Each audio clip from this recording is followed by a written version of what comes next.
नमस्कार, मैं Anita Pangotra, master, government high school Logate, district Kathua से आप सबका हार्दिक अभिनंदन करती हूँ। आज मैं आप सबको एक कहानी सुनाऊंगी जो मेरी खुद की लिखी हुई है और इसका नाम है नई उड़ान। तो इस तरह से है मेरी कहानी।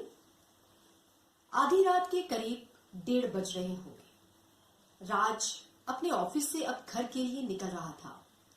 एकदम से झुंझलाता हुआ अपनी ऑडी में बैठा और तेजी से गाड़ी चलाते हुए अचानक सड़क की एक तरफ रुक गया।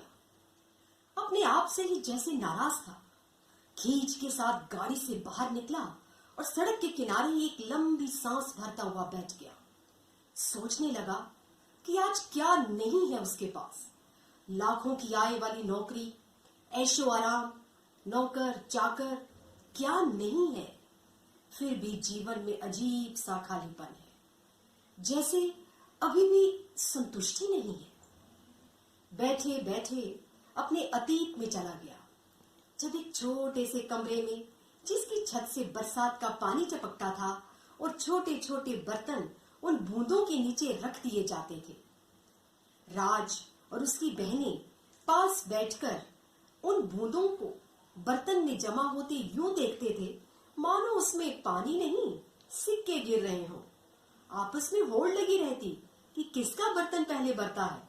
फिर छोटी मोटी नोकझोंक होती, पर बाद में सब पहले जैसा हो जाता। पिता के अभाव में माँ जैसे तैसे घर चला रही थी। एक प्राइवेट बैंक में सफाई और चाय बनाने का काम करती थी। राज बचपन से ही बहुत ज्यादा महत्वाकांक्षी था और पढ़ाई में भी बहुत तेज था। बहनों को भी कुछ ना कुछ सीखने की लगन थी। जब भी राज स्कूल जाता तो सड़क पर गुजरती हुई गाड़ियों पर ही उसकी नजरें टिकी रहती। उसे तो बहुत सी गाड़ियों के मॉडल्स के नाम तक याद हो गए थे। दूर से आती हुई गाड़ी का मॉडल पहले ही पहचान लेता था।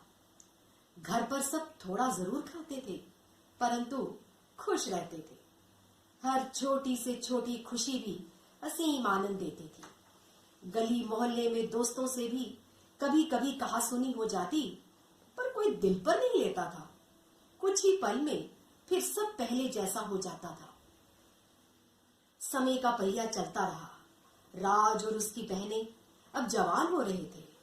राज को अच्छे कॉलेज में एमबीए में दाखिला मिल गया, साथ ही स्कॉलरशिप भी मिलने लगी। मेरिट में नाम जो आया था, और बहनें भी अपनी काबिलियत से छोटी मोटी प्राइवेट नौकरी करने लगी थी। माँ का काम करना छुड़वा दिया था। उधर राज को लग रहा था समय इतनी धीरे क्यों चल रहा है। काश जल्दी से पढ़ाई खत्म हो और किसी बड़ी कंपनी में काम मिल जाए। वाह, फिर क्या कहना, ऐश ही ऐश। माँ समझाती कि हर चीज का समय होता है, मेहनत का फल भी समय आने पर ही मिल जाएगा।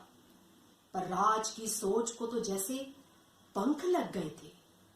एमबीए के लास्ट सेमेस्टर में उसकी प्लेसमेंट मल्टीनेशनल कंपनी में हो गई और वेतन भी ठीक ठाक था। यही तो वह चाहता था। राज ने काम करना भी शुरू कर दिया। पहले तो सब ठीक रहा। बहनों की शादी भी अच्छे घरों में हो गई। माँ का भी खूब ध्यान रख रहा था। आखिर उनसे प्यार जो करता था। कुछ समय बाद राज की भी शादी हो गई और उसके घर भी 2 नए मेहमान आ चुके थे। समय के साथ साथ और कंपटीशन बढ़ने के कारण कंपनी वालों की आय पर असर पड़ने लगा था। अतः राज पर और जिम्मेदारियां डाली गई। दिन रात बस काम में ही डूबा रहता। कब दिन चढ़ता कब ढलता कुछ पता ही नहीं चल रहा था। बच्चों से अंतिम बार कब बात हुई याद ही नहीं था। कब तसल्ली से मिलकर खाना खाया था कुछ पता नहीं।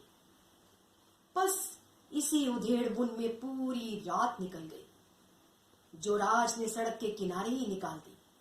उसे लग रहा था सड़क पर बिजली के खंभों पर फैली तारों के भी जाल में जैसे वो फंसता चला जा रहा है। सूर्य की पहली किरण के साथ उसने एक लंबी सांस भरी और उठकर गाड़ी में बैठ अपनी कोठी की ओर बढ़ चला। घर वालों को तो रात रात भर इंतजार करने की पहले ही आदत थी।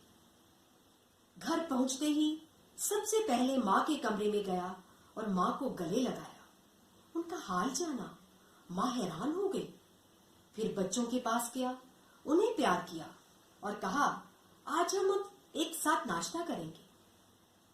पत्नी भी समझ नहीं पा रही थी कि कहीं कोई सपना तो नहीं देख रही। राज समझ गया कि मेरा यह बदला हुआ व्यवहार सबको पच नहीं रहा। खैर, नाश्ते की टेबल पर उसने माँ से कहा कि अब भाग दौड़ बंद। पहले भी तो हम एक कमरे में थोड़ा खाकर जिंदा रहते थे और सबसे बड़ी बात, खुश रहते थे। इसलिए कोई ऐसा काम करूंगा जिसमें परिवार को भी समय दे पाऊं, सबका सुख दुख देख सकूं, महसूस कर सकूं। राज की पत्नी की आंखों में चमक आ गई। बच्चे तो पापा पापा कहते हुए गोद में जा बैठे। मां भी चैन की सांस भर रही थी। परंतु राज की निगाहें दूर गगन में उड़ रहे पक्षियों पर थीं, जैसे अब वो भी एक नई उड़ान के लिए तैयार हो चुका है। धन्यवाद।